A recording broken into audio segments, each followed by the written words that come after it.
नमस्कार। आप सबका हमारे चैनल पर स्वागत है। इस वीडियो में हम आपको बताने जा रहे हैं कि धर्म क्या है तथा अधर्म क्या है। बड़ा ही इंटरेस्टिंग टॉपिक रहेगा और हम चाहेंगे कि इसको आप एंड तक सुनिएगा, अच्छा लगेगा आपको। और आप कोई भी स्पेशल प्रोडक्ट omja.com या shivago.com से प्राप्त कर सकते हैं, जेन्युइन, ऑथेंटिक, लैब सर्टिफाइड और साथ में अभिमंत्रित भी। देखिए, आजकल कुछ लोग धर्म का विरोध करते हैं तथा स्वयं को नास्तिक कहते हैं, लेकिन आप शायद जानते ही होंगे कि सनातन संस्कृति को सबसे प्राचीन धर्म तथा मानवता का प्रतीक समझा जाता है।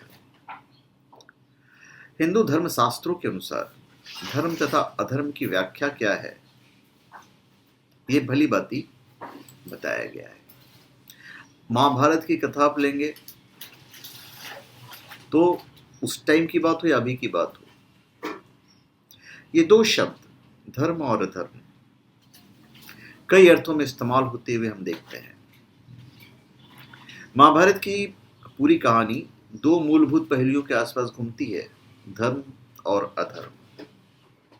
धर्म और अधर्म को ज्यादातर लोग सही और गलत या अच्छे और बुरे के रूप में देखते हैं। धर्म और अधर्म को देखने के अलग अलग तरीके हैं। क्षत्रिय यानी योद्धा का अपना अलग धर्म होता है, ब्राह्मण यानी गुरु का धर्म कुछ और होता है। इसी तरह वैश्य और शूद्र के धर्म अलग अलग होते हैं। ये कर्म की बात आ जाती है। यदि हम वेद को पकड़े तो भागवत में लिखा हुआ है, जो वेद में कहा गया है कि ये करो, ये करो, वो करो, वो धर्म है। जो कहा गया है कि ये ना करो, वो ना करो, उसका नाम अधर्म है। जैसे वेद ने कहा सत्यम वद धर्मम चर, अर्थात सत्य बोलो, वर्णाश्रम धर्म का पालन करो, ये धर्म है। तो अधर्म क्या है? इसका उलट झूठ न बोलो, पाप मत करो।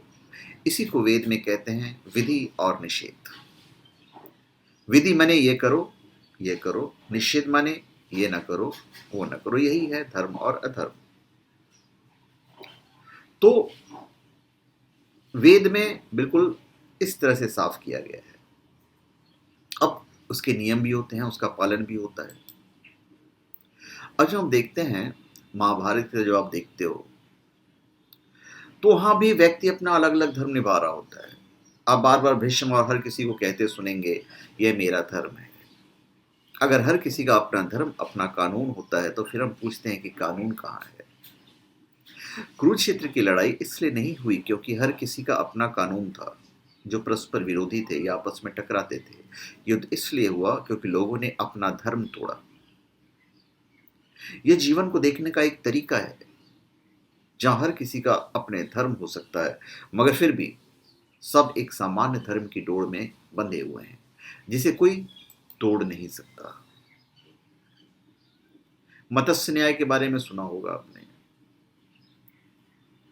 जिसे प्राकृतिक न्याय या जंगल का न्याय भी कहा जाता है। मत्स्य न्याय के अनुसार एक बड़ी मछली छोटी मछली को अपना आहार बनाती है, अपना भरण पोषण करती है। ठीक उसी प्रकार हमारी पृथ्वी पर भी यही नियम प्राकृतिक रूप से लागू होता है। हमारी पृथ्वी में सब कुछ वनों से ही शुरू हुआ था और उसका अंत भी उसी में ही होगा। इस वन रूपी जीवन में कोई नियम, कानून, व्याख्या नहीं होते, व्यवस्था नहीं होता। वहां सब कुछ अनियंत्रित होता है।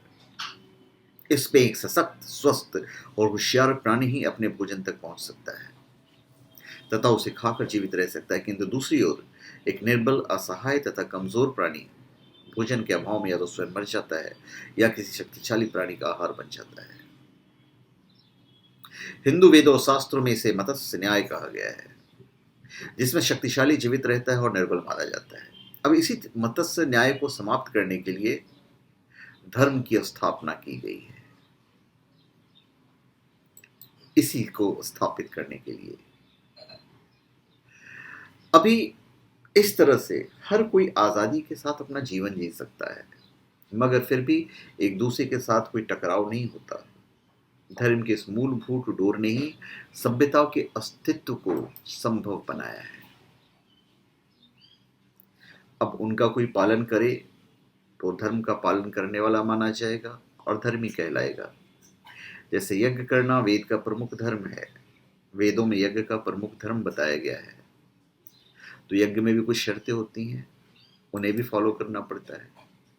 तो धर्म क्या है? इस संपूर्ण सृष्टि में ईश्वर ने केवल मानव को ही वो शक्ति दी है जो किसी अन्य प्राणी में नहीं है, और वह है असीमित बुद्धि और ज्ञान अर्जित करने की शक्ति।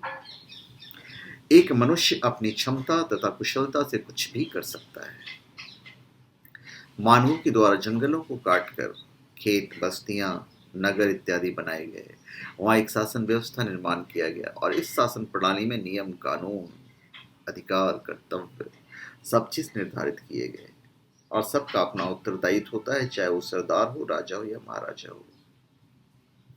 तो सबके लिए एक नियम निर्धारित थे, आज भी वो नियम निर्धारित है। कमजोर और असहाय प्राणियों की रक्षा की जाती है, सभी को न्याय दिया जाता है। इसी को धर्म की संज्ञा दी गई है, जिसका पालन करने का उत्तरदायित्व सर्वोच्च पद पर बैठा हुआ इंसान का होता है। उस टाइम पे राजा थे, आज न्यायाधीश हैं, आज हमारे ऊपर मिनिस्टर्स हैं, एक्चुअली में न्यायाधीश ही कहा जाएगा। अब अधर्म क्या है? अधर्म एक तरह से मत्स्य न्याय का ही दूसरा रूप है और एक्चुअली वही रूप है अधर्म का, लेकिन उससे थोड़ा सा भिन्न है, क्योंकि मत्स्य न्याय को हम अधर्म की संज्ञा नहीं दे सकते। ठीक है, अधर्म वो होता है जो धर्म के विपरीत हो, या धर्म मत्स्य न्याय के विपरीत नहीं, अपितु उससे हटकर एक अलग न्याय की व्यवस्था मानी जाती है। जब आप इसकी शर्तें पढ़ेंगे यज्ञ की, तो मैं बता दूं 6 नियम का पालन करना पड़ता है। उसे यश, मान, सम्मान, कीर्ति, धन की प्राप्ति होती है और मरने के बाद स्वर्ग मिलेगा, ये कहा जाता है। तो धर्म का पालन तो पुण्य होता है, तो जितना पुण्य कर्म धर्म हमने किया है उतनी देर स्वर्ग में रहना होता है भागवत के हिसाब से। जब तक पुण्य है तब तक स्वर्ग में रहेगा, पुण्य समाप्त होते ही स्वर्ग से नरक या तो मृत्यु लोक भेज दिया जाता है। ये सब आपको वेद पढ़ेंगे तो मालूम पड़ेगा। तो ये जो अधर्म है, एक नगरी या बस्ती को बसाना धर्म की स्थापना के उद्देश्य से किया जाता था, किंतु यदि उसमें जंगल के नियम लागू हो जाए तो फिर उसे अधर्म कहा जाता है। इसे हम हमारे उदाहरण के तौर पे समझ सकते हैं। हिंदू धर्म में भगवान विष्णु के मुख्यतः 2 अवतार हुए, जिनमें श्री राम और श्री कृष्ण की संज्ञा दी गई। श्री राम भी एक नगरवासी थे तथा रावण भी, लेकिन रावण नगरवासी होने के पश्चात भी बलपूर्वक अपने कार्य करवाता था। उसके द्वारा निर्बल प्राणियों की हत्या की जाती थी, उसका शोषण किया जाता था। दुर्योधन भी बहुत हद तक वैसे ही था, उन्होंने अपने हितों की रक्षा की। इसलिए ही धर्म की पुनर्स्थापना के लिए भगवान विष्णु ने श्री राम या फिर श्री कृष्ण के रूप में जन्म लिया तथा रावण और दुर्योधन रूपी अधर्मियों का नाश कर धर्म की पुनः स्थापना की, जहां प्राणियों के अधिकारों की रक्षा की जाती थी। तो सिंपल है, अधर्म मतलब दुर्योधन या रावण को पकड़ ली तो फिर अधर्म समझने में ज्यादा वक्त नहीं लगेगा। तो धन्यवाद, आप सबका हमारे चैनल पर स्वागत है। आप हमारे चैनल पर सब्सक्राइब करें और अपने कमेंट दीजिए। धन्यवाद।